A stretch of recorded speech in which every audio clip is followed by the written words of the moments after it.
සද්ධර්ම ශ්‍රාවක සදහැවත් කාරුණික ගුණගරුක බෞද්ධ පින්නතුනි, බොහෝම ශ්‍රද්ධාවෙන් යුක්තව සියලු දෙනාම සූදානම් වෙන්නේ තිලෝගුරු ශාන්තිනායක සම්මා සම්බුදුරජාණන් වහන්සේ විසින් ලෝක සත්වයන් පිළිබඳව අසීමිත දයාවෙන් කරුණාවෙන් මෛත්‍රියෙන් යුක්තව අවබෝධ කරගෙන දේශනා කොට වදාළ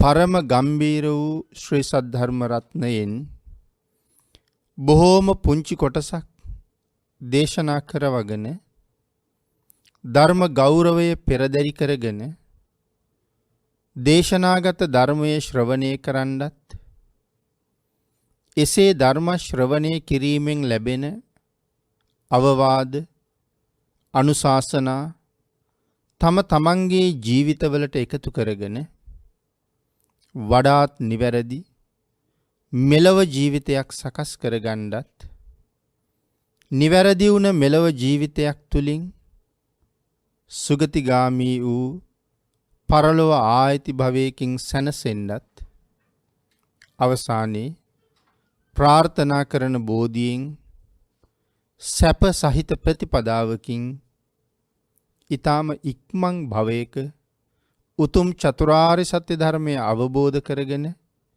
මේ සංසාරයෙන් එතර වීමේ බලාපොරොත්තු ඇතුව ඒ උතුම් බලාපොරොත්තු උතුම් ප්‍රාර්ථනා එලෙසින්ම මුදුන්පත් කර ගැනීම සඳහා මේ උතුම් වූ ධර්ම දානානිසංසයත් ධර්ම ශ්‍රවණානිසංසයත් ඔබේ ජීවිත කාලය තුල ඔබ විසින් සිදු කරගත්ත සියලුම කුසල ධර්මයන්ගේ ආනිසංසයත් හේතු වේවා කියලා ප්‍රාර්ථනා කරනවා. පින්නතුනි, අද මේ උතුම් ධර්ම දේශනාව සිදු කිරීම සඳහා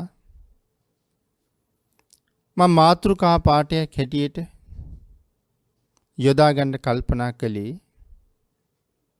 දීඝනිකායේ දෙවෙනි පොතේ අපේ භාග්‍යතුන් වහන්සේ දේශනා කරලා තියෙන මහා පරිනිර්වාණ කියන සූත්‍ර දේශනාව. මේ දේශනාව අන්තර්ගත වෙන්නේ දීඝනිකායේ දෙවෙනි පොතට. ඒ සූත්‍ර දේශනාවේ භාග්‍යතුන් වහන්සේ මුලින්ම මේ ලෝක සත්වයාට ලබා දෙන අවවාද දෙකක් තියෙනවා. ඒ දෙවැනි අවවාදයේ මේ කාලේ මිනිස්සු අතර බොහෝම ප්‍රචලිතයි. දෙවැනි අවවාදයේ තමයි, මහණෙනි, මගේ ඇවෑමෙන් පස්සේ මේ ධර්මය සහ විනය ඔබේ ශාස්ත්‍රූ තනතුරේ තියාගන්න කියන එක. මේක හැම දෙනාම කතා කරන කාරණාවක්. හැබැයි මේ දේශනාවෙම තියෙන පළවෙනි අවවාදයක්. ඒක ඒ තරම් ප්‍රසිද්ධ නෑ. බොහෝ දෙනා අතර කතා බහට ලක් වෙලා නෑ. ඒ නිසා බොහෝ දෙනා දන්නෙත් නෑ. ඒ පළවෙනි අවවාදය තමයි, මහණෙනි, ඔබට පෙළවදන් දේශනා කළ ඔබේ ශාස්ත්‍රූන් වහන්සේ අතීතයට ගියා කියලා කල්පනා කරන්න එපා කියලා භාග්‍යතුන් වහන්සේ දේශනා කරනවා. ඉතින් මේ අවවාද දෙකෙන් මේ පළවෙනි අවවාදයේ පිළිබඳව කරුණු ටිකක් පැහැදිලි කරමින් මේ ධර්ම දේශනාව සිද්ධ කරන්නයි මම අද බලාපොරොත්තු වෙන්නේ. අපේ බුදුරජාණන් වහන්සේ අතීතයට වැඩම කළා කියන කාරණාව හිතන්න එපා කියලා දේශනා කළා. ඒ කියන්නේ බුදුරජාණන් වහන්සේ තවමත් ජීවමානයි කියන කාරණාව. පින්නතුනි, ඒ කාරණාව ඔප්පු කරන්න සාධක ඕන තරම් කතා කරන්න පුළුවන්. එහෙමනම් කෙනෙකුට හිතෙන්න පුළුවන් බුදුරජාණන් වහන්සේ තාමත් ජීවමානයි නම් බුදුරජාණන් වහන්සේ ජීවමානව වැඩ ඉන්න කාලේ යම් කෙනෙක් භාග්‍යතුන් වහන්සේ උදෙසා යම් පූජාවක් කරලා නිමක් නැති ආනිසංස ලැබුවා නම් ඒ ආනිසංසය අදත් ලබන්න භාග්‍ය අපිට තියෙනවද කියලා. පින්නතුනේ එහෙම හිතෙනවා නම් ඒකට දෙන්න තියෙන පිළිතුර තමයි ඒ භාග්‍ය එලෙසින්ම අදත් ලබන්න අපට පුළුවන් කියන එක. මොකද ඒක භාග්‍යතුන් වහන්සේමයි අපිට ප්‍රකාශ කරන්නේ. තිට්ඨන්තේ නිබ්බුතේ චාපි සමේ චිත්තේ සමං පලං. මේ ප්‍රකාශය අපිට එතෙන්ට හරි වටිනවා.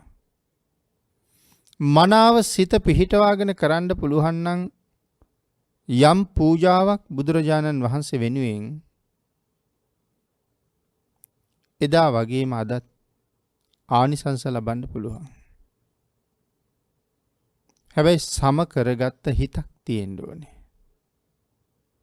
එතකොට මොකක්ද මේ හිත සම කරගන්නවා කියලා කියන්නේ? හිත සම කරගත යුත්තේ භාග්‍යතුන් වහන්සේ ජීවමානව වැඩ හිටපු කාලෙත් එක්ක. ඒ කියන්නේ රූප කයෙන් දර්ශනය වෙමින් වැඩ හිටපු කාලේ. ඒක තේරුම් ගන්න මේ විදිහට සඳහන් කළොත් ඔබට අවස්ථාව ලැබුණා නම් භාග්‍යතුන් වහන්සේ වැඩ හිටපු කාලේ සවැත් නුවර ජේතවනාරාමේ සුගන්ධ කුටියේ ඇතුළට ගිහිල්ලා බුදුරජාණන් වහන්සේට යමක් පූජා කරන්න. ඔබ කොහොමද ඒ කාර්යයට එළඹෙන්නේ? ඔබ ඒ අවස්ථාවට මූණ දෙන ආකාරය පිළිබඳව මනාව හිතලා තමන්ගේ හිත එතෙන්ට නතු කරන්න ඕනේ. ඒකට සෑහෙන වීරියක් දරන්න වෙයි. බුදුරජාණන් වහන්සේ කියන්නේ කවුද කියලා මුලින් යම් ප්‍රමාණයක්වත් දැනගෙන ඉන්න වටිනවා කියලා මට හිතෙනවා. මොකද භාග්‍යතුන් වහන්සේ කියලා කියන්නේ මේ ලෝකය ඉක්මවපු මේ ලෝකෙන් එතරට ගියපු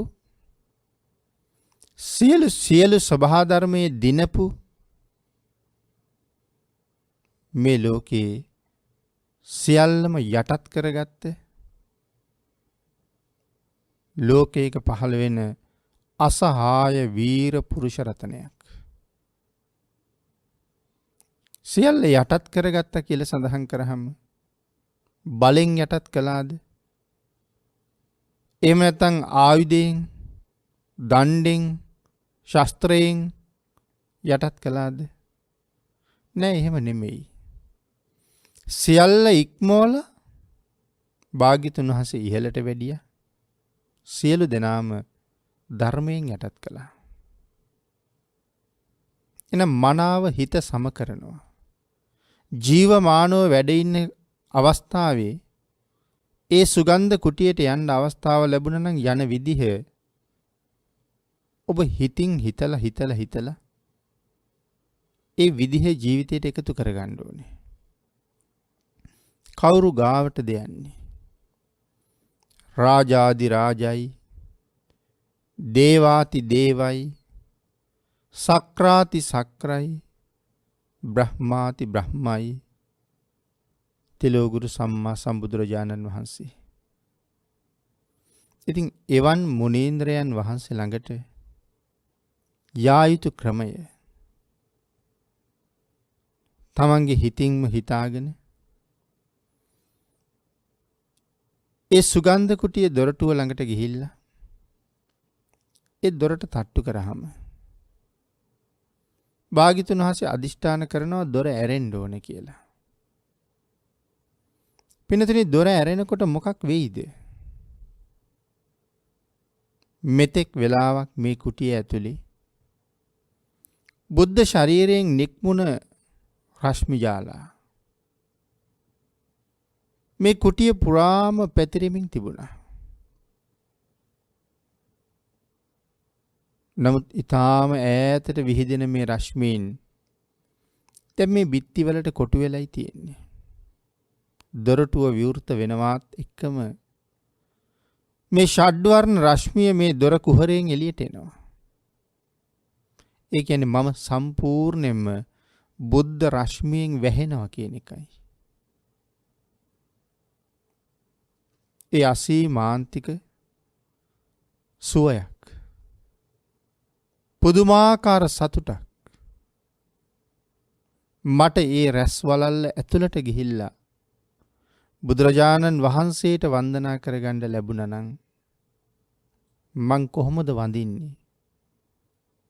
ස්වර්ණ වර්ණ වූ බුද්ධ කය දැක දැක, ෂඩ්වර්ණ රශ්මිය විහිදෙනවා දැක දැක, ඒ විහිදෙන රශ්මීන් මගේ ගත පුරා දැවටෙනවා, පැතිරෙනවා දැක දැක, පංච වර්ණයෙන් යුක්ත නේත්‍ර යුගලයෙන්, කරුණාව වෑහෙන නේත්‍ර යුගලයෙන් මා දිහා භාග්‍යතුන් වහන්සේ බලනවා දැක දැක බුදුරජාණන් වහන්සේට වඳින්න ලැබුණා නම් මම ඒක කොහොමද කරන්නේ? සකල ලෝක ධාතුව ඉක්මවල ගියපු මේ මහා පුරුෂෝත්තම රතනේට යමක් පූජා කරන්න ඔබට වාග්ය ලැබුණොත් ඔබ කොයිතරම් ශ්‍රද්ධාවෙන්ද ඒක පූජා කරන්නේ? ආන්ගේ සියලු කරුණු තමන්ගේ ජීවිතයට ගලපගෙන ඒක රාශි කරගෙන ඒ වාගේ අරමුණක ඉඳලා අදත් සෑමලුවකට, බෝමලුවකට, විහාර මන්දිරයකට ඇතුල් වෙනවා නම්, වන්දනා කරනවා නම් ඒ වන්දනාව මොනතරම් බලවත්ද කියන කාරණාව වචන වලින් ප්‍රකාශ කරලා ඉවර කරන්න බැහැ පින්නතුනි. ඒකයි එහෙම සඳහන් කළේ තිට්ඨන්තේ නිබ්බුතේ චාපි සමේ චිත්තේ සමංපලම් භාග්‍යතුන් වහන්සේ වැඩ හිටිය කාලෙට සමානව තමන්ගේ හිත අරගන්න ඕනේ. එතකොට අපි සඳහන් කරමින් හිටියේ මහා පරිනිර්වාණ සූත්‍ර දේශනාවේ සඳහන් වෙන පළවෙනි අවවාදය. ඒ කාරණාව පැහැදිලි කරමින් තමයි අපි අදත් භාග්‍යතුන් වහන්සේට ජීවමාන සංඥාවෙන් යම් පූජාවක් වන්දනාවක් කරනකොට අපේ හිත සකසගත යුත්තේ කොහොමද කියන කාරණාව ටිකක් පැහැදිලි කළේ. පින්නතුනි, ලෞතර බුදුරජාණන් වහන්සේලාට පරිනිර්වාණ 3ක් තියෙනවා. එහෙම නැත්නම් මේ අවවාදයේ පැහැදිලි කරන්න ගියහම තව කෙනෙක් තර්ක විතර්ක ගොනු කරන්න පුළුවන්, විවේචන ඉදිරිපත් කරන්න පුළුවන්. බුදුරජාණන් වහන්සේ තාම ජීවමානව වැඩ ඉන්නවා කියලාද මේ කියන්නේ? තව බුදුරජාණන් වහන්සේ පිරිනිවන් පාලා නැතුව වෙනත් ලෝකයකට වෙලා ඉන්නවා කියලාද මේ කියන්නේ කියලා ආයෙ තර්ක ගොඩනගන්න පුළුවන් වර්තමානයේ සමහර කෙනෙකුට. ඒකයි මම මේ සඳහන් කළේ ලෞතර බුදු කෙනෙකුට පරිනිර්වාණ 3ක් තියෙනවා. පළවෙනි එක තමයි ක්ලේශ පරිනිර්වාණය. ක්ලේශ පරිනිර්වාණය සිද්ධ වෙන්නේ ගයාවේ බෝධි මූලයේ වැඩ ඉන්න වෙලාවේ. නැගෙනහිර දිහාවට මුහුණලා විජයශ්‍රී ජයශ්‍රී මහා බෝධිරාජයන්න් වහන්සේට පිට දීලා වෙසක් පුන් පොහෝදා අලුයම් කාලි සව් කෙලස් නැසලා සමාධීන් කෝටි ලක්ෂ 24කට විතර සමවැදිමින්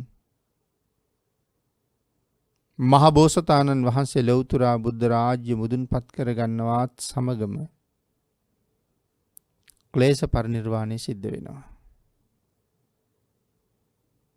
අවුරුදු 45ක් තරම් කාලයක් ලෝක සත්වයා පිළිබඳව අසීමාන්තික දයාවෙන්, අසීමාන්තික කරුණාවකින් ගං දනව් සිසාරා පා ගමනින්ම වැඩම කරමින් දහම් දේශනා කරලා ලෝක සත්වයාගේ පූජාවන් ඉවසලා ලෝක සත්වයාගේ ගරු සත්කාර වැඳුම් පිඳුම් මේ සියල්ලම ඉවසලා ඔවුන්ට යහපත සඳහා සුගතිය සඳහා අවස්ථාව උදා කරලා දීලා සසරින් මිදෙන්න ඉන්න කෙනෙක් තමන් වහන්සේ මේ වෙලාවේ වැඩ ඉන්න තැන ඉඳලා සතපුම් දහස් ගාණක් දුරින් ඉන්නවා නම් ඒ සතපුම් දහස් ගණනක් තරම් දුර ඔහු වෙනුවෙන්ම වැඩම කරලා ඔවුන්ට අනුකම්පා කරලා පිළිවෙලින් මාර්ගඵල අවබෝධයෙන් නිවනට යොමු කරන්න කටයුතු කරලා අපේ බුදුරජාණන් වහන්සේ අවුරුදු 45ක් බුද්ධ කෘත්‍ය නිමා කරලා මල්ල රජදරුවන්ගේ උපවත්තන සාල වනෝද්‍යානයේදී පිරිනිවන් පාවදාලා. ඒකට කියන්නේ ස්කන්ධ පරිනිර්වාණය කියලා. නමුත් පිරිනිවන් පාන්න කලින් අපේ භාග්‍යතුන් වහන්සේ ධාතුන් වහන්සේලා ඉතුරු වෙන්න ඕන කියලා අදිෂ්ඨාන කළා. සාමාන්‍යයෙන් අල්පායුෂ්ක බුදුරජාණන් වහන්සේලා ධාතුන් වහන්සේලා වැඩි ප්‍රමාණයක් අදිෂ්ඨාන කරනවා. දීර්ඝායුෂ්ක බුදුරජාණන් වහන්සේලා වැඩ ඉන්න කාලෙට සමහර වෙලාවට අදිෂ්ඨාන කරන්නේ එක ධාතුන් වහන්සේ නමක් ඉතුරු වෙන්න. දෙවියන්, මිනිසුන් සියලු දෙනාම එකතු වෙලා මේ එක ධාතුන් වහන්සේට තමයි වන්දනා කරන්නේ. ඒ ධාතුන් වහන්සේ වෙනුවෙන් ස්වර්ණ වර්ණ වූ චෛත්‍යවල් අහස උසට පැන නැගුණා.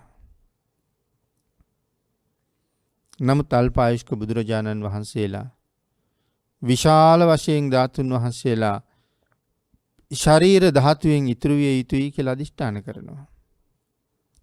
අන්නේ අදිෂ්ඨානයට අනුව අපේ බුදුරජාණන් වහන්සේ ද්‍රෝණ 8ක් තරම් ධාතුන් වහන්සේලා අපට අදිෂ්ඨාන කරනවා. ඉතින් මේ ධාතුන් වහන්සේලා ශරීර ධාතු ආදාහනය කළාගෙන් පස්සේ සියල්ලම මහරහතන් වහන්සේලා එකතු කරගන්නවා. ඒ ප්‍රදේශවලට ධාතුන් වහන්සේලා බෙදලා දුන්නා. ද්‍රෝණ බ්‍රාහ්මණයා විසින්. හැබැයි මේ බෙදලා දුන්න ධාතුන් වහන්සේලා මහා කාශ්‍යප මහරහතන් වහන්සේ නැවත වතාවක් ආපහු එකතු කළා. ඒ ප්‍රදේශවලට වන්දනාමානාදිය සඳහා යම් යම් ප්‍රමාණ ලබලා දීලා අනිත් සියල්ලම තමන් වහන්සේ යටතට ගත්තා. අපේ බුදුරජාණන් වහන්සේ පින්නතනි ජීවමානව වැඩ ඉන්න කාලේ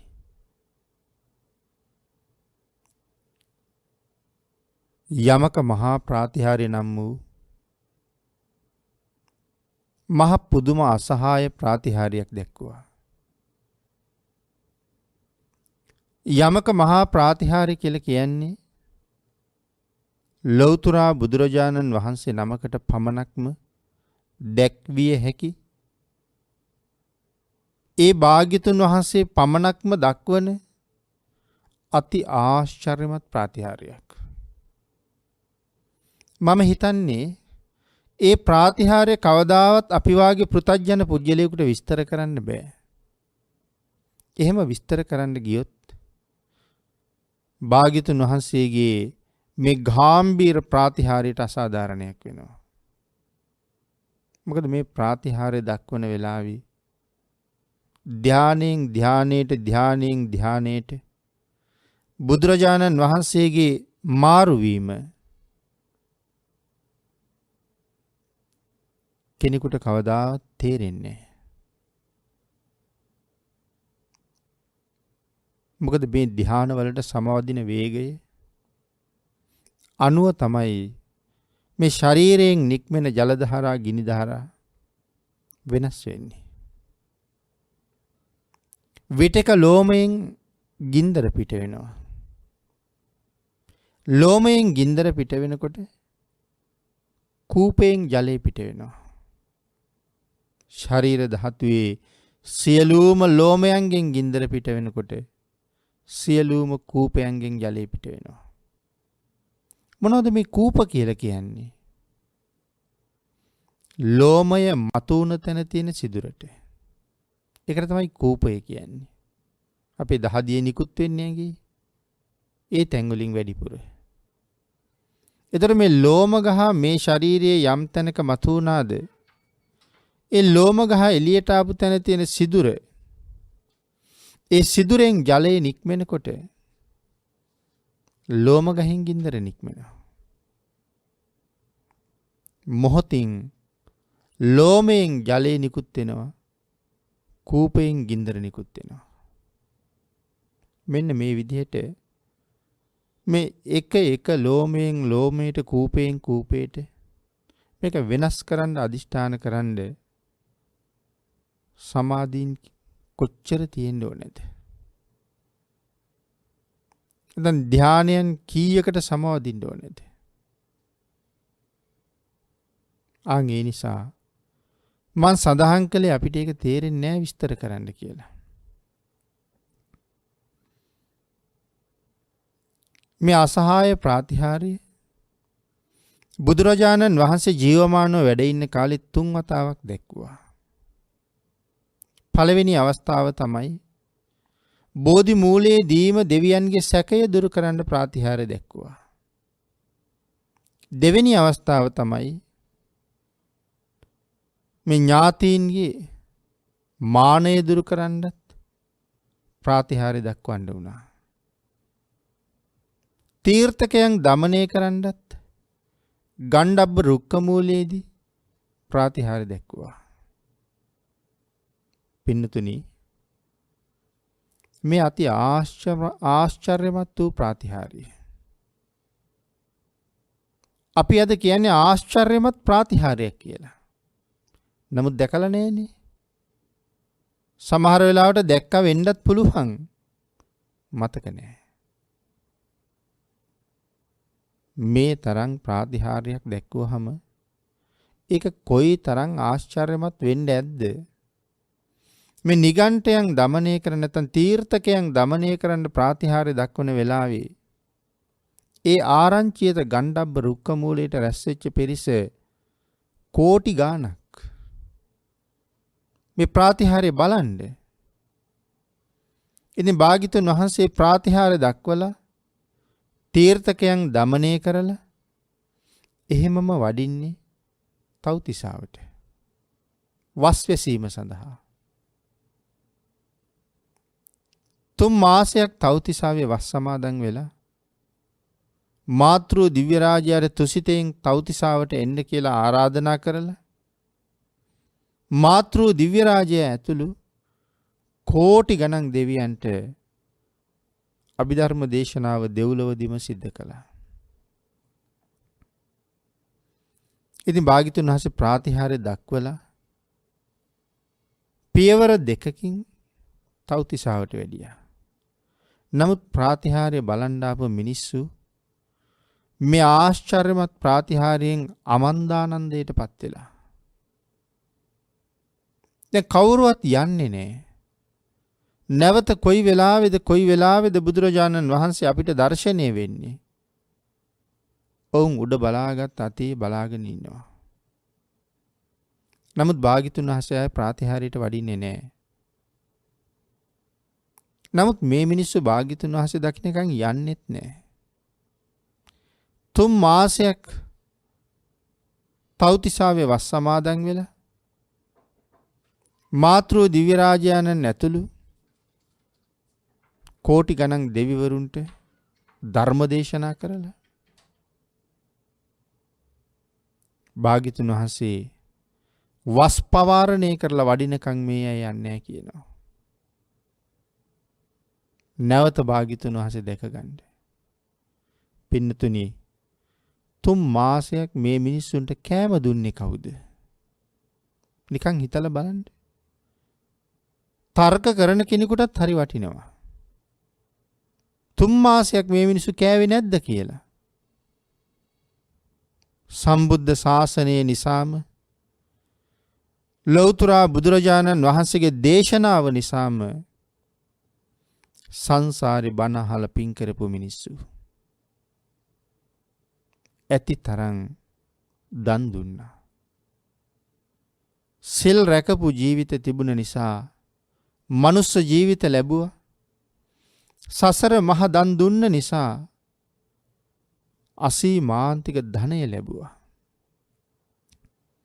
ආන්ගේ සංසාරේ කුසල් වල ප්‍රතිඵලයක්. මොකද භාග්‍යතුන් වහන්සේක තැනක දේශනා කළා මා පුණ්‍ය භායි කියන සූත්‍ර දේශනාවෙන් මහණෙනි පිනට බය වෙන්න එපා. මා පුණ්‍ය භායි කියන්නේ ඒකයි මහණෙනි පිනට බය වෙන්න එපා. මහණෙනි පින කියලා කියන්නේ සැපයට නමක්. නිවන් දකින්නතුරු මතු මේ සංසාරේ සැප බලාපොරොත්තු වෙනවා නම් යම් කෙනෙක් ඔහු විසින් ඒකාන්තයෙන් කුසල් රැස් කරගත යුතුයි.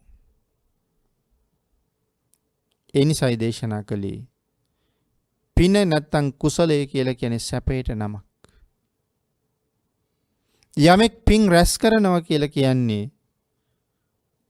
මතු සංසාර ජීවිතයේ සැප එකතු කරනවා කියන එකයි.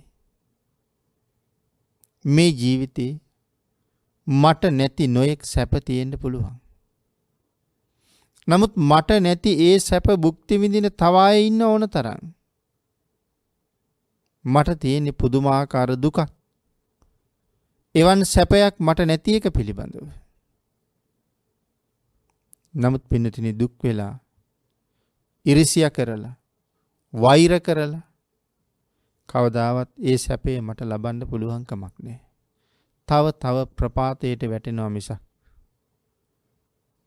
යහපතක් දකින්න වෙන්නේ. ඒ නිසයි දේශනා කළේ මහණෙනි පින් කරන්න. විවිධාකාර වූ පින්කම් නැවත නැවත කරන්න. අන් ඒ පින ඔබ සැපයේ උච්චතම තැනට අරගෙන යනවා. අනාගතයේ බලාපොරොත්තු වෙනා නම් උසස්ම සැපයක් ජීවිතේට ඔබ පින් කරන්න. මොකද මුලින් සඳහන් කළා පින කියලා කියන්නේ සැපයට නමක් කියලා. යමෙක් පින් කරනවාද ඔහු සංසාරයේ සැපවත් ජීවිතයක් හොයන කෙනෙක්. අන් එහෙමනම් මේ මහා පුණ්‍ය භායි සූත්‍රයේ මනාව අපට පැහැදිලි කළා පින් කරපු අය මේ සංසාරේ කොයිතරම් උසස් ජීවිත ගත කරනවද? බොහෝ දිනාට මොනතරම් උපකාර කර නැවත පින් රැස් කරනවද පෙර පිනට අනුව. අනේ වගේ බුද්ධ ශාසනයක බණ අහලා දානේ ශ්‍රේෂ්ඨත්වය අවබෝධ කරලා වැඩියෙන් දන් දීපු අය, ශ්‍රද්ධාවෙන් දන් දීපු අය, ධර්මයෙන් දන් දීපු අය, උට්ටාන වීරයෙන් හරිහම්බ කරලා දන් දීපු අය ඊළඟ ජීවිතවල උපදිනකොට තියෙන ධනස්කන්ධයේ කොයි තරම්ද කියන කාරණාව Tamanටවත් තේරෙන්නේ නැති තරමක්. අන්න ඒ වගේ තමයි චූල අනාථපිණ්ඩික සිටුතුමා. මම මේක කියන්න හැදුවේ. දැන් 3 මාසයක් තිස්සේ භාග්‍යතුන් වහන්සේ දැකලා මිස යන්නේ කියලා කල්පනා කරපු මිනිස්සුන්ට කවුද කෑම දෙන්නේ? චූල අනාථපිණ්ඩික සිටුතුමා. නිකන් හිතන්න පින්නතුනි. කෝටි ගාණක් මිනිස්සුන්ට දවසකට 3 වේල ගාණි කෑම දෙනවා කියලා කියහම ඒ ධනස්කන්ධේ කොපමණ වෙන්නේ නැද්ද කියලා. ඒ නිසා චූල අනාථපිණ්ඩික සිටුතුමා තමයි මේ ඔක්කොටම කෑම දෙන්නේ. කෙනෙකුට ගොනු කරන්න තවත් ප්‍රශ්නයක් තියෙනවා. කෑම කෑවා විතරද? ඇයි වැසිකිලි කැසිකිලි ගියේ නැද්ද කියලා. 이르දිවන්තයෙකුගේ 이르දිමය ශක්තිය කොපමණද කියලා අපිට තේරුම් ගන්න බෑ පින්නතුනි. ඒක තේරුම් ගන්න උත්සාහ කළොත්, 이르දියක් නැතුව ඒක හිතන්න උත්සාහ කළොත් අපි උම්මත්තකයන් බවට පත් වෙනවා. ධානලාභීන්ගේ ධාන විෂය හිතන් දෙපා කියලා භාග්‍යතුන් වහන්සේ දේශනා කරන්නේ අචින්තීය සූත්‍රයේ. මේ ලෝකෙ හිතලා ඉවර කරන්න බැරි කාරණා කීපයක් පැහැදිලි කළා. එකක් තමයි ධානලාභියෙකුගේ ධාන විශේෂ කොහොමද කියලා හිතන් දෙපා කියන එක. මේ ශාසනයේ මහා 이르දිවන්තයා මහමුගලන් මහරහතන් වහන්සේ මේ 3 මාසෙ පුරාවට මේ මිනිස්සුන්ට අනුකම්පා කරලා ඔවුන්ගේ ශ්‍රද්ධාව දැකලා මහා මොග්ගල්ලාණන් වහන්සේ 이르දියක් දැක්වුවා. මොකක්ද 이르දිය?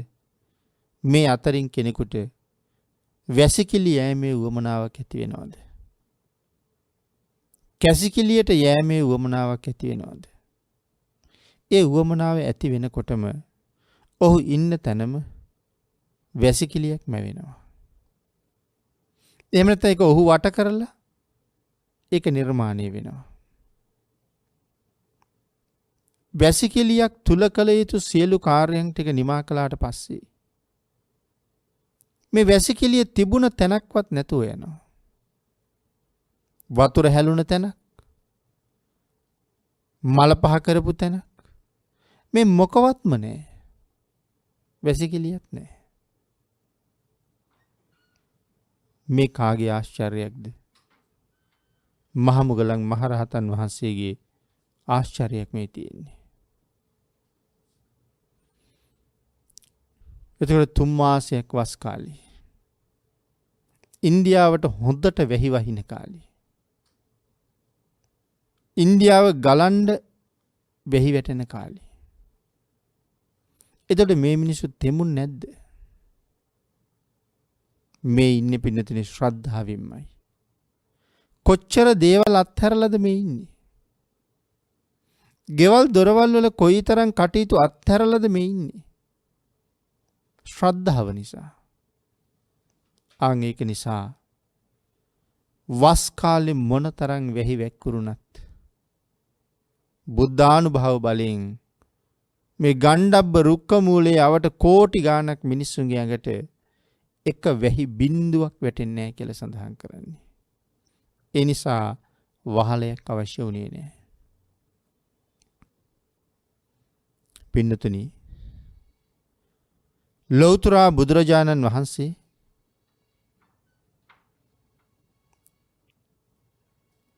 අපිට කොයිතරම් අනුකම්පා කළාද?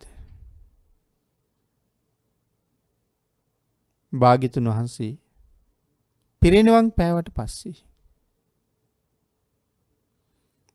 අර දක්කපු අසහාය ප්‍රාතිහාර්ය අපි මේකනේ සඳහන් කරන්න කතා කළේ. එතකොට මේ ප්‍රාතිහාර්ය 3 වෙනි වතාවට අන්තිමට තීර්ථකයන් দমনය කරන්න ගණ්ඩබ්බ රුක්ක මූලයේදී දැක්ුවේ. ඒ ගැනයි කෙටියෙන් කාරණා ටිකක් සාකච්ඡා කළේ. එදාගෙන් පස්සේ ආයේ බුදුරජාණන් වහන්සේ කවදාවත් යමක මහා ප්‍රාතිහාර්ය දැක්ුවේ නැහැ. නමුත් මේ බුද්ධ ශාසනය ඇතුලේ භාග්‍යතුන් වහන්සේ යමක මහා ප්‍රාතිහාර්ය කී පාරක් දැක්වුවාද කියලා ඇහුවොත් අපේ භාග්‍යතුන් වහන්සේ රූපකයෙන් වැඩ ඉන්න කාලේ 3 පාරයි. රූපකය අතුරුදහන් වුණාට පස්සේ පිරිනිවන් පෑවට පස්සේ නැවත වතාවක් මේ අති උත්තරීතර ප්‍රාතිහාර්ය දෙපාරක් දැක්වුවා. බුදුරජාණන් වහන්සේ පිරිනිවන් පාලා නම් කවුද මේ ප්‍රාතිහාර්ය දැක්ුවේ? කොහෙද මේ ප්‍රාතිහාර්ය දැක්ුවේ? එහෙම ප්‍රශ්නයක් ඇහුවොත් පින්නතුනි, මේ ප්‍රාතිහාර්ය දැක්ුවේ වෙන කොහෙවත් නම් නෙමෙයි. ඒ ප්‍රාතිහාර්ය දෙකම දැක්ුවේ ඔබේ මගේ මේ පුංචි රට ඇතුලේ. ලෞතර බුදුරජාණන් වහන්සේ නමකගේ බුද්ධ රාජ්‍ය කියලා කියන සක්වලවල් කෝටි ලක්ෂයක්. නිතර බණ අහන පින්නතුන් ඒ ගැන බොහෝ කරුණු දන්නවා. බුද්ධ රාජ්‍ය සක්වලවල් කෝටි ලක්ෂයක්. හැබැයි මේ සක්වලවල් කෝටි ලක්ෂේ අගනුවරක් ඇතිනේ. මේ බුද්ධ රාජ්‍යයට අගනුවරක් ඇති. මම නම් විශ්වාස කරන්නේ ඒ අගනුවර මේ පුංචි රට කියලා. මේක ඒ තරම්ම භාග්‍යවන්ත රටක්. බුදුරජාණන් වහන්සේගේ අනුග්‍රහය මේ ලෝක ධාතුවේ වෙන කාටවත් නොලැබුණ තරමට අපට ලැබිලා තියෙනවා. ඒකයි මේ ප්‍රාතිහාර්ය දැක්වීමේද ප්‍රධාන කාරණාව. මිහිඳු මහ රහතන් වහන්සේ සම්බුද්ධ පරිනිර්වාණයෙන් අවුරුදු 236ක් විතර ගත වෙනකොට භාග්‍යතුන් වහන්සේගේ අදිෂ්ඨානයට අනුව ධර්ම රත්නේ පණිවිඩය අරගෙන මේ රටට වැඩම කොට වදාලා. පළවෙනි වස ලංකාවේ වස් වැසුවා. වස් නිමා වෙලා මහා පවාරණයෙන් පවාරණය කරලා දේවානං පීතිස්ස නරනිරිඳුන්ට සඳහන් කළා මහරජ බොහෝ කාලෙකින් භාග්‍යතුන් වහන්සේ දැක්කේ නෑ. අපේ භාග්‍යතුන් වහන්සේ නොදැක්ක ජීවිතේ හරියට අනාථ වුණා වගේ දැනෙනවා කියලා. පින්නතුනි එහෙම සඳහන් කරාම දේවානං පීතිස්ස රජුරු අහනවා ස්වාමීනි ඔබ වහන්සේම නේද? ඒ භාග්‍යතුන් වහන්සේ පිරිනිවන් පෑවා කියලා මම එක ප්‍රකාශ කළේ. රහතන් වහන්සේ ඒ වෙලාවේ සඳහන් කළා ඔව් මහරජ මමම තමයි ප්‍රකාශ කළේ. නමුත් මහරජ අපේ භාග්‍යතුන් වහන්සේ ඉවර වෙන්නම පිරිනිවන් පෑවේ නෑ. අපි වෙනුවෙන් සර්වඥ ධාතුන් වහන්සේලා ඉතුරු කරලා තියලයි පිරිනිවන් පෑවේ. ඒ එක සර්වඥ ධාතුන් වහන්සේ නමක් දකින්නවා කියලා කියන්නේ ජීවමාන සම්මා සම්බුදුරජාණන් වහන්සේ දැක්ක හා සමානයි. පින්නතුනි මේ කාරණාව ඇතුලේ තව කොච්චර දේවල් කියවෙනවද? ඒ සර්වඥ ධාතුන් වහන්සේට ශ්‍රද්ධා ගෞරව සහිතව යමෙක් වන්දනා කරනවද? ඒ ආනිසංසයේ ජීවමාන සම්මා සම්බුදුරජාණන් වහන්සේට කළ වන්දනාව හා සමානයි. යම් පූජාවක් කරනවද අවබෝධයෙන් කරන හැම පූජාවකම තියෙන්නේ අසීමාන්තික කුසල් රැස් කරන බවක්. එනම් භාග්‍යතුන් වහන්සේ වෙනුවෙන් ධාතුන් වහන්සේලා වැඩමවන්න කියලා මහා මිහිඳු මහරහතන් වහන්සේ රජුරවන්ට කියහම රජුරු සඳහන් කළා ස්වාමීනි ඒ ධාතුන් වහන්සේලා වැඩම කරවලා දෙන කාර්ය ඔබ වහන්සේලාට බාරයි. ඊටු ටික මම බලා ගන්නම් කියලා.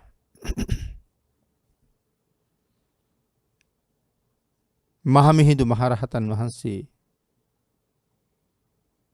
සාමණේර භික්ෂුන් වහන්සේ කැඳවලා උන්වහන්සේට සඳහන් කළේ ඔබේ සීයා ළඟ වැඩ ඉන්න ධාතුන් වහන්සේලාගෙන් කොටසක් ලංකාවට වැඩමවන්න කියලා. උන්වහන්සේට අවවාද කළා සක්‍ර දේවේන්ද්‍රයන් වහන්සේ ගාව වැඩ ඉන්නවා අකු ධාතුන් වහන්සේලා. එයින් එක අකු ධාතුන් වහන්සේ නමක් ලංකාවට වැඩමවන්න කියලා. ධර්මාශෝක මහරජුරුවන්ගෙන් ධාතුන් වහන්සේලා ඉල්ලගත් සාමණේරයන් වහන්සේ හිමාල පර්වත මස්තකෙහි ධාතුන් වහන්සේලා සහිත පාත්‍රයේ තැන්පත් කරලා දෙව්ලොවට වැඩම කරලා සක්‍ර දේවේන්ද්‍රයන් වහන්සේගෙන් අකු ධාතුන් වහන්සේ ඉල්ලගෙන ලංකා භූමියට නැවත වැඩම කළා. ඒ අකු ධාතුන් වහන්සේ තැන්පත් කරලා තමයි දේවානං පීතිස්ස මහරජුරු තූපාරාම මහසෑය හැදුවේ. තූපාරාම චෛත්‍යයේ ධාතු ගර්භයේ ඇතුලේ ඒ අකු ධාතුන් වහන්සේ තැන්පත් කරන්න සූදානම් වෙනකොට රජුරුවන්ගේ අතින් අහසට පැන නැගපු අකු ධාතුන් වහන්සේ මේ රැස්සලා ඉන්න ලක්ෂ ගණන් ලක්වාසීන් අමන්දානන්දයට පත් කරලා මේ ලක් පොළව කම්පා කරව යමක මහා ප්‍රාතිහාර්ය දැක්වුවා. ඒ ප්‍රාතිහාර්යෙන් පස්සේ අකුධාතුන් වහන්සේ අද මේ මොහොත වෙනකොටත් තූපාරාම චෛත්‍ය ගර්භයේ ඇතුළේ අකුධාතුන් වහන්සේ වෙනුවෙන් පිළියෙල වුණ සුගන්ධ කුටියේ බුද්ධ රශ්මි මාලා විහිදෝ වැඩ ඉන්නවා. සිංහල ධාතු වංශය සඳහන් කළේ බුදුරජාණන් වහන්සේ නතර වෙන්නම ලංකාවට වැඩිය කියලා. එතකොට පින්නතුනි මේ ප්‍රාතිහාර්ය දැක්වේ පරිනිර්වාණයෙන් පස්සේ. ජීවමාන බුදුරජාණන් වහන්සේ වැඩ වාසය කරන කාලේ කළ දේවල් මේ ධාතුන් වහන්සේට අදත් කරන්න පුළුවන් කියලා කියන්නේ භාග්‍යතුන් වහන්සේ තාම අපි දිහා බලාගෙන වැඩ ඉන්නවා කියන එකයි. අනුරාධපුර මහමෙවුනා උයනේ වැඩ ඉන්නවා පින්නතුනි මේ කෝටි ලක්ෂයක් සක්වලට සුවිශේෂීම චෛත්‍ය රාජානන් වහන්සේ. ද්‍රෝණ 8ක් ධාතුන් වහන්සේලා බෙදලා දෙනකොට රාම ග්‍රාමයට ලැබුණ ධාතුන් වහන්සේලා රාම ග්‍රාමයට බෙදුවා. මහා කාශ්‍යප මහරහතන් වහන්සේ නැවත ධාතුන් වහන්සේලා එකතු කරනකොට රාම ග්‍රාමයට දුන්න ධාතු කරඬුව ගත්තේ නෑ. ඒ ධාතු කරඬුව තමයි අනුරාධපුර මහමෙවුනා උයනේ මහසෑයේ ධාතු ගර්භය ඇතුලේ වැඩ ඉන්නේ. දුටුගැමුණු මහරජුරුවත් භාග්‍යතුන් වහන්සේ දැකපු කෙනෙක්. භාග්‍යතුන් වහන්සේ දුටුගැමුණු රජුරුව ගැන සඳහන් කරලා තියෙනවා. පින්නතුනි භාග්‍යතුන් වහන්සේගේ අදිෂ්ඨානයට අනුව ලක් පොළොවේ පහළ වුණ මේ අදීන පුරුෂ රතනය දුටුගැමුණු මහරජුරුව සම්මා සම්බුද්ධ ශාසනයේ සුරක්ෂිත භාවය එදා තහවුරු නොකළනම් මේ ශාසනයේ මේ තරම්වත් අපිට ඉතුරු වෙන එකක් නෑ. මේ අති උතුම් චෛත්‍ය රාජානන් වහන්සේ මේ රජ්ජුරුවම හදන බව භාග්‍යතුන් වහන්සේ දේශනා කළා. එමනම් ඒ චෛත්‍ය නිර්මාණය කරලා ධාතුන් වහන්සේ තැන්පත් කරන්න ධාතු ගර්භයට වැඩම කරවනකොට රජ්ජුරුවන්ගේ හිස මතින් අහසට පැන නගින ධාතුන් වහන්සේලා මහා චේතියේ කොත් කැරැල්ලට මුදුනින් බුද්ධ රශ්මි මාලා විහිදව ලෞතුරා බුදු කෙනෙකුට විතරක් සාධාරණ වෙච්ච ඒ අති ආශ්චර්යමත්ම ප්‍රාතිහාර්ය නැවත වතාවක් දැක්වුවා. දෙවන වතාවටත් ධාතුන් වහන්සේ විසින් මේ රටේ යමක මහා ප්‍රාතිහාර්ය දැක්වුවා. රජ්ජුරුවන්ට තියෙන දරා ගන්න බැරි සතුටක්. මුළු ලංකා වාසීන්ටම තියෙන අසීමාන්තික සතුටක්. අනේ අපට ලැබිලා තියෙන වාග්යක තරම. එහෙම හිතලා වුන් සතුටු වෙන්නේ නැති එදා. පින්නතුනි දුටුගැමුණු රජ්ජුරුවන්ටත් ඇති වුණ අසීමාන්තික ප්‍රීතිය නිසා ධාතු ගර්භය ඇතුලේ ධාතු කරඬුව නැත්නම් භාග්‍යතුන් වහන්සේ වෙනුවෙන් ඉදි කරපු ස්වර්ණ වර්ණ වූ ආසන මස්තකෙහි ධාතු කරඬුව තියලා ආරාධනාවක් කරනවා ස්වාමීනි අපට අනුකම්පා කරනසේක්වා. එදා ගයාවේ එදා උපවත්තන ශාල වනෝද්‍යානයේ මල්ල රජදරුවන්ගේ සල්ලුයේනි පරිනිර්වාණ මංචකේ භාග්‍යතුන් වහන්සේ යම්සේ සැතපුණාද ස්වාමීනි අන්න ඒ ආකාරයෙන් මේ ධාතු ගර්භය ඇතුලේ භාග්‍යතුන් වහන්සේ වැඩ වසනසේක්වා. රජ්ජුරුවන්ගේ ආරාධනාවෙන්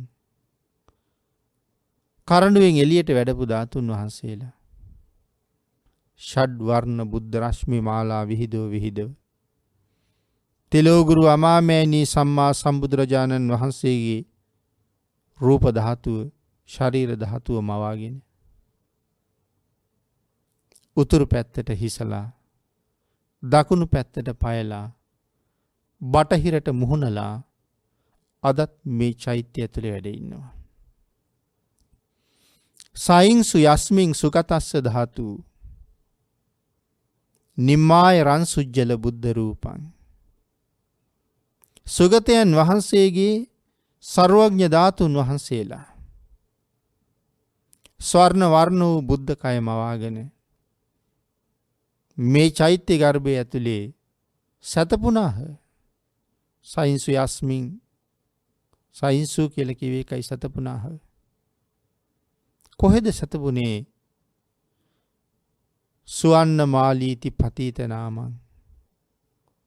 ස්වර්ණ මාලී නමින් ප්‍රසිද්ධ සෑයක් තියෙනවා. ආන්ගේ සෑය ඇතුලේ තමයි සතපිලා වැඩ ඉන්නේ. වන්දා මහං තූපවරං මහග්ගං. ඒ මහා අග්‍ර වූ ශ්‍රේෂ්ඨ වූ තූපයට මාගේ নমස්කාරය කියලා අපි වන්දනා කරන්නේ එකයි. එතකොට භාග්‍යතුන් වහන්සේගේ පරිනිර්වාණයෙන් පස්සේ මේ ධාතුන් වහන්සේට පුළුවන් නම් එදා භාග්‍යතුන් වහන්සේ කරපු කාර්යය ඉෂ්ට කරන්න. අන්න ඒකයි කියලා කියන්නේ අපේ බුදුරජාණන් වහන්සේ තවම ඉතුරු නොවීම පිරිනුවම් පෑවේ නැහැ කියලා. එමෙතන භාග්‍යතුන් වහන්සේ තාමත් සම්පූර්ණයෙන්ම පිරිනුවම් පාලා නැහැ කියලා. මේ සර්වඥ ධාතුන් වහන්සේ වැඩ වාසය කරන තාක්කල් භාග්‍යතුන් වහන්සේ ජීවමානව වැඩ ඉන්නවා හා සමානයි. යම් දවසක ධාතුන් වහන්සේ පිරිනිවන් පානවද එදාට මේ ශාසනය අවසానයි. ඒ නිසා ධාතු පරිනිර්වාණය සිද්ධ වෙන තාක්කල් භාග්‍යතුන් වහන්සේ පිරිනිවන් පෑවා කියලා කියන්නේ නැහැ. ඒකයි මුලින්ම අපි සඳහන් කළේ අපේ බුදුරජාණන් වහන්සේ තවම ජීවමානයි කියලා. ගත වෙන මොහොතක් පාසා අපි දිහා බලාගෙන භාග්‍යතුන් වහන්සේ වැඩ ඉන්නේ. ලංකා වාසීන්ට භාග්‍යතුන් වහන්සේ දක්වපු කරුණාව ප්‍රමාණයක් කරන්න පුළුවන්කමකුත් නැහැ.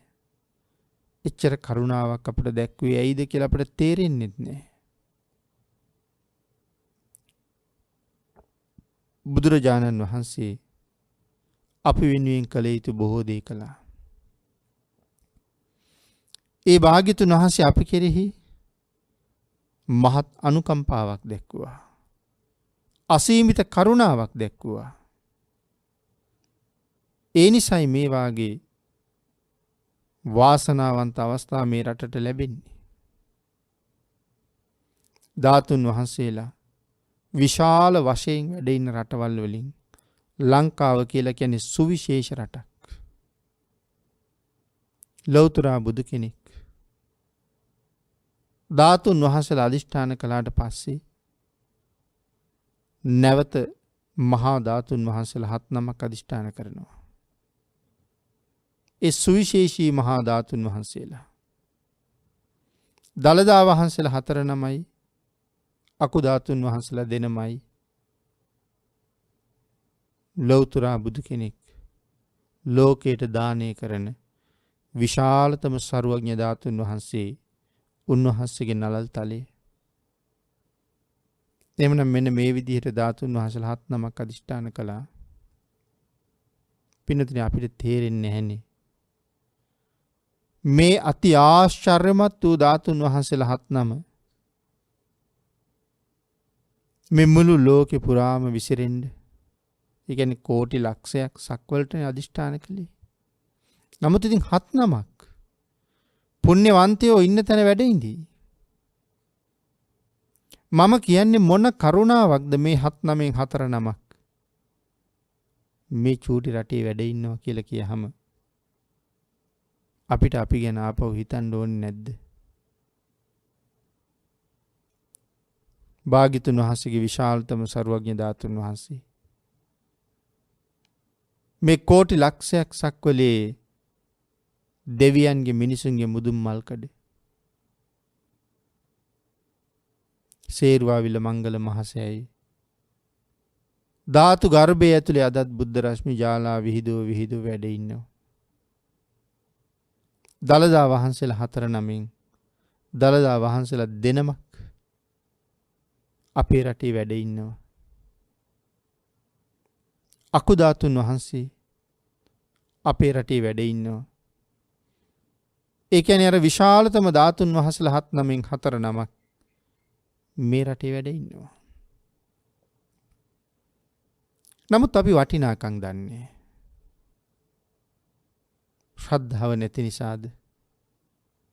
හේතුව මොකක්ද කියලා තේරෙන්නේ. රාජ්‍ය අනුග්‍රහය පවා වාම දළදා වහන්සේට ලැබුණා මිසක් අනිත් අති උතුම් මේ පූජා වස්තුන්ට ඒ තරම් ගෞරවයක් තියෙන බවක් පේන්නේ නැහැ. අනුරාධපුරයේ ගැන හිතන්න. තූපාරාම සෑය ගාවට කීයෙන් කී දෙනාද යන්නේ? කීයෙන් කී දෙනාද වඳින්නේ? කීයෙන් කී දෙනාද මහ පූජාවල් කරන්නේ? අවබෝධය නැති නිසාද?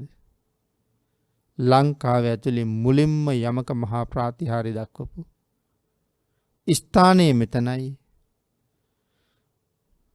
සුවිශේෂී වූ විශාලතම සර්වඥ ධාතුන් වහන්සේ නමක් වැඩ ඉන්න තැන මෙතනයි. දැකලා සතුටු වෙලා වැඳ පුදා ගන්න කොච්චර වටිනවද? ඒත් අපි යනවා බොහොම අඩුයි. වටිනාකමේ ප්‍රසිද්ධියත් බොහොම අඩුයි. ඒක නිසා භාග්‍යතුන් වහන්සේ අපි වෙනුවෙන් කොච්චර දේවල් කළාද? ඒකට යුක්ති සහගත සාධාරණයක් අපින් ඉෂ්ට වෙන්නේ නැහැ.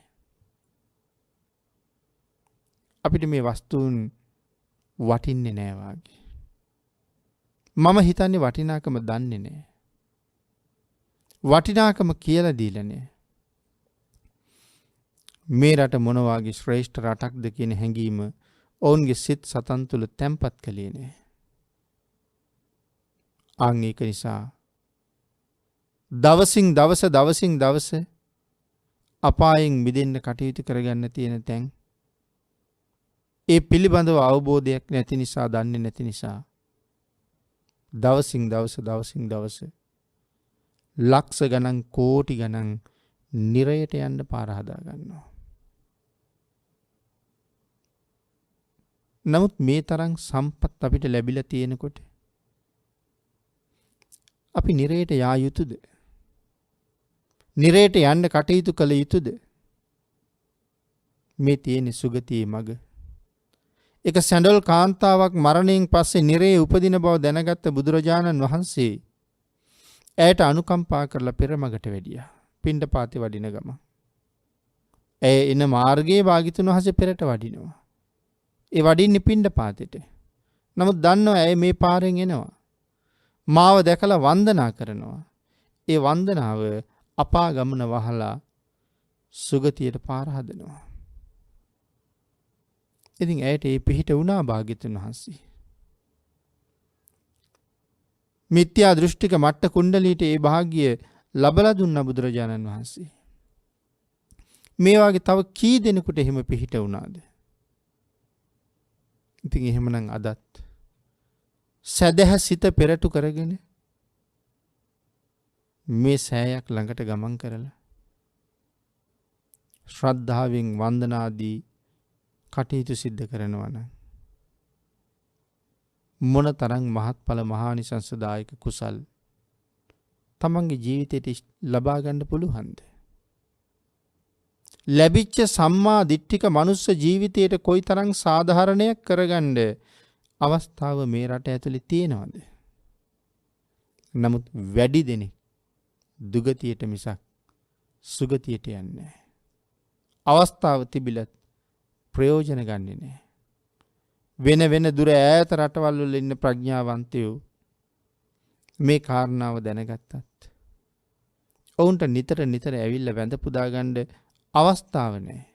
සමහර අය ඒ තරම් දුර බැහැර ගෙවාගෙන එනවා මේ ස්ථාන වන්දනා කරලා යන්න. නමුත් රට ඇතුලේ ඉන්න අයට තියෙන වාග්ය කොච්චර අඩුද? එහෙමනම් භාග්‍යතුන් වහන්සේ අතීතයට ගියා කියලා කල්පනා කරන්න එපා කියලා දේශනා කළේ මේ නිසා. තාමත් අපට පිහිට වෙනවා. මේ තරම් ධාතුන් වහන්සේලා ප්‍රමාණයක් අදිෂ්ඨාන කළේ කෘතගුණ සලකන්නේ. කාට කළ ගුණ සලකන්නේද? මහා කල්ප අසංඛ්‍ය ගණනින් පාරමිතා පුරාගෙන යන සංසාරේ ඒ පාරමිතාව පූර්ණේ කරගන්න උන්වහන්සේට අත දුන්න අය බොහොමයි. පින්නතුනි, නමුත් මේ අවුරුදු 45ක් කාලය තුල ඒ සියලු දෙනාම මනුස්ස ලෝකෙ හිටියේ නෑනේ. ඔවුන්ටයි මේ අනුග්‍රහ දක්වන්නේ. එතකොට උන්වහන්සේට බෝධිසත්ව ධර්ම පුරණ කාලේ අපි කළ උපකාර මොනවද? මං හිතන්නේ පින්නතුනි, උන්වහන්සේ රං රිදී මුතු මැණික් ගබඩා, නොඑක් ධාන්‍ය පිරුණු ගබඩා, හතර පැත්තට දොරවල් ඇරලා, දුප්පත් පොසත් ભેදයක් නැහැ. කැමති ඕනෑම කෙනෙකුට ඇතිතරම් මේන් ධනෙ අරගෙන යන්න පුළුවන් කියලා සඳහන් කරාම, ඔබ මම අපි කී දෙනෙක් ගෝනි මලු පුරවගෙන අරන් ඉන්නේ නැද්ද මහ බෝසතාණන් වහන්සේ දෙන දානේ?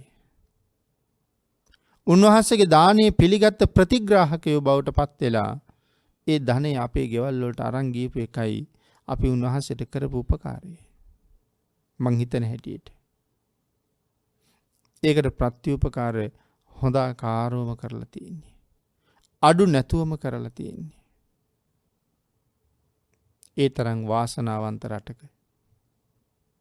මේ තරම් ශ්‍රේෂ්ඨ රටක, සම්මා දිට්ඨික පෞල් පරිසරයක ඉපදිච්ච අය එයින් ප්‍රයෝජන නොගෙන විවිධාකාර අකුසල් වල යෙදෙමින්, භාග්‍යතුන් වහන්සේට කීකරු පුද්ගලයෙක් නොවෙමින්, භාග්‍යතුන් වහන්සේගේ සරණ ලබන්න සුදුසු කීකරු ශිෂ්‍ය භාවයක් නැතුව අකීකරු ස්වභාවයෙන් කටයුතු කර කර සුගතියට යන්නේ නැති වෙයි පින්නතුනි. ඇඟපත හයිය තියෙන වෙලාව, ගත සිත හයිය තියෙන වෙලාව පින්කම් කරගන්න හොඳම කාලයයි. වයෝවෘද්ධ භාවයට පත් වෙලා මේ පින්කම් කරන්න අනේ මටත් බැරි වුණානේ කියලා අනුන්ගේ පින්කම් දැක දැක දුක හිතෙනවා. පින්කම් ගැන අහනකොට දුක හිතෙනවා. ආන් ඒක නිසා නිරන්තරයෙන් භාග්‍යතුන් වහන්සේට කීකරු බුදුන් සරණ ගියපු ශ්‍රාවක පිරිසක් බවට පත් වෙලා මරණය ඔබ සොයාගෙන එන්න කලින් ඔබේ ජීවිතයේ ධර්මයෙන් පෝෂණය කරන්න. ඔබේ ජීවිතයේ භාග්‍යතුන් වහන්සේගේ මාර්ගයට අරගන්න. භාග්‍යතුන් වහන්සේ පෙන්නපු මාර්ගයෙන් ඔබට සදහටම සතර අපායෙන් මිදෙන්න පුළුවන්. නිවනින් සැනසෙන්න භාග්‍ය උදා කරගන්න පුළුවන්. අදත් භාග්‍යතුන් වහන්සේ ජීවමානයි කියන සංඥාව නිරන්තරයෙන් හිතේ පෙරටු කරගන්න. ශ්‍රද්ධාවෙන් බුද්ධ පූජාව කරන්න. සමහර අය විරුද්ධයි බුද්ධ පූජාවට. සමහර අය විවේචනය කරනවා බුද්ධ පූජාව. නමුත් පින්නතුනි, මේ බුද්ධ පූජාව පටන් ගත්තේ ලාමක මිනිස්සු වෙන ඔබවත් මමවත් නෙමෙයිනේ. මේ බුද්ධ පූජාව ආරම්භ කළේ මේ ශාසනයේ මහා තුන්වෙනි ශ්‍රාවකයන් වහන්සේ. ඒ මහා කාශ්‍යප මහරහතන් වහන්සේ. ද්‍රෝණ බ්‍රාහ්මණය බෙදලා දුන්න ධාතුන් වහන්සේලා නැවත වතාවක් එකතු කරවගෙන එක තැන තැන්පත් කරගෙන අවුරුදු 7යි මාස 7යි දවස් 7ක් එක දිගට නොනවත්වාම බුද්ධ පූජාව කළා.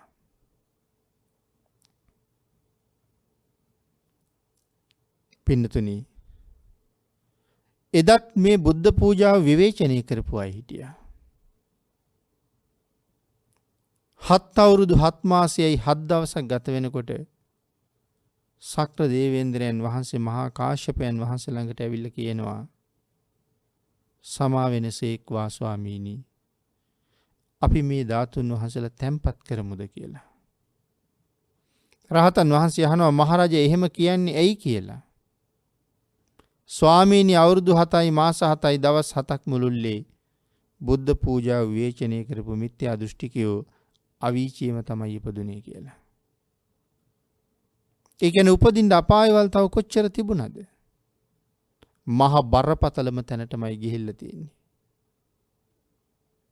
ඒ නිසා තවත් මේ අයගේ අපායේ ගමන වහලා තවත් ඔවුන්ට අපායට යන්න ඉඩ නොතිය අපි ධාතුන් වහන්සේ තැන්පත් කරමු කියනවා.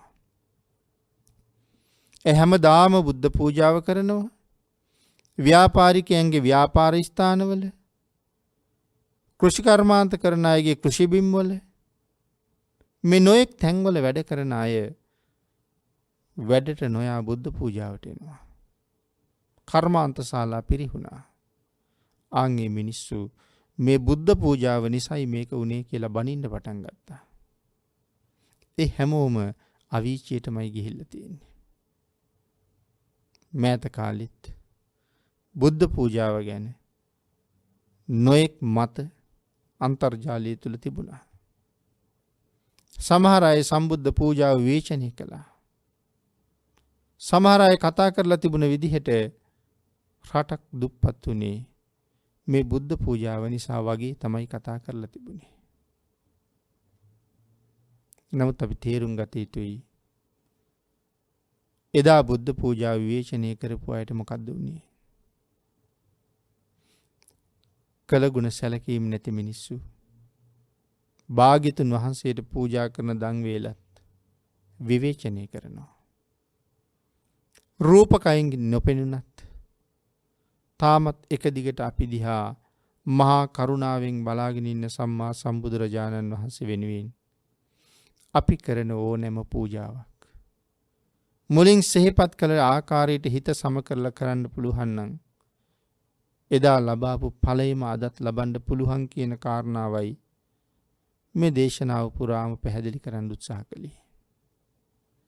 ඒ නිසා ශ්‍රද්ධාවන්තයෝ ප්‍රඥාවන්තයෝ මේ කරුණ අවබෝධ කරගෙන ධර්මයේ තුලින් තව තව හොයලා ඔබේ ජීවිතයේ ඔබට අහිමි වෙන්න කලින් භාග්‍යතුන් වහන්සේ දක්වපු අනුග්‍රහයෙන් ප්‍රයෝජන අරගෙන සතර පායෙන් මිදලා සුගතියෙන් සුගතියට ගමන් කරලා අමා මහ නිවනින් සැනසීම ලබා ගැනීම සඳහා කුසල් රැස් කරගන්න කටයුතු කරත්වා කියලා ආශිර්වාද කරනවා.